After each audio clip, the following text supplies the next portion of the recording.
Well, in a month's time, voters across the United Kingdom will be voting in the general election. And as the campaign progresses, BBC News is continuing its series looking at political priorities in different parts of the UK. And tonight, my colleague Clive Myrie is in the northeast of England and in the constituency of Bishop Auckland. Let's join him now.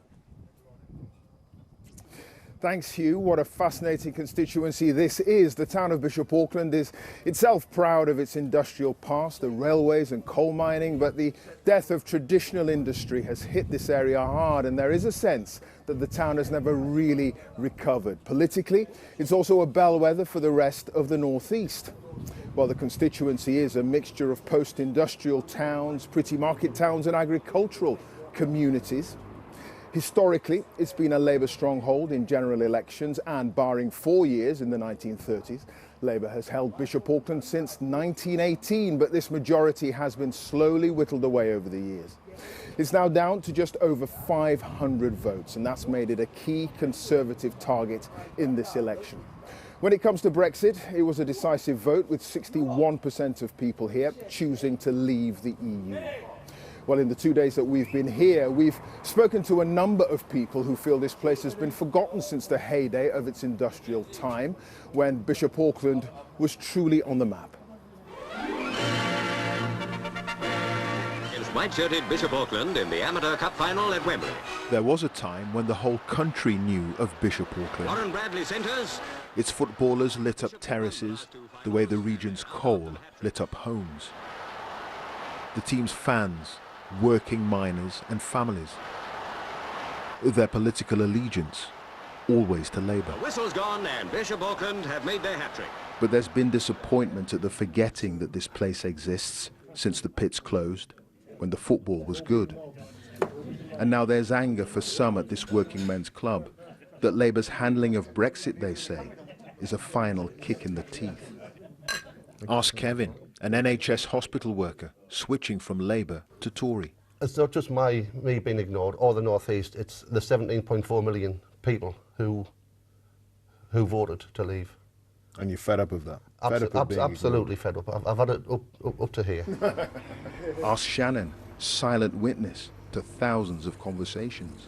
I think a lot of people will end up voting Conservative rather than Labour, yeah, from what I'm hearing. I normally vote Labour. How are you thinking you might go this time? I'm undecided. And ask John, unhappy but unable to bring himself to vote Conservative. What about the Brexit party? Well, to me, I don't like Farage. Then again, I don't like Corbyn. I don't like Johnson. You're a bit stuck then, aren't you? Are you going to stay at home then on election day? I'll probably stand over the ballot box and have a read another thing about it. Which sounds as if you might reluctantly end up voting Labour again. Probably yes. The Brexit party candidates standing here could split the Leave vote.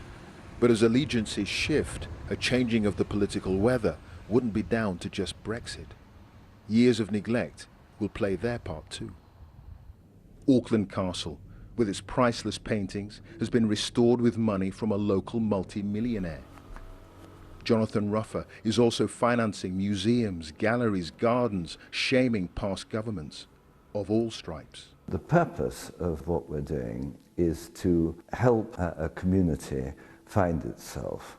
County Durham has been under the cosh for a long time, but what we knew was that this was about people. It wasn't about buildings, pictures, anything else. And if you care for people, they respond. Bishop Auckland are currently mid-table in the Northern Football League, but how to bring back the glory days, better jobs, futures for young people, hope, that's what next month's election is all about. Well, with me is the BBC's political editor for the North East and Cumbria, Richard Moss. Richard, obviously we didn't talk to every single Labour voter in this constituency. There are going to be some who are happy with Labour's stance nationally on Brexit. But given what we've heard today, how much trouble are they in?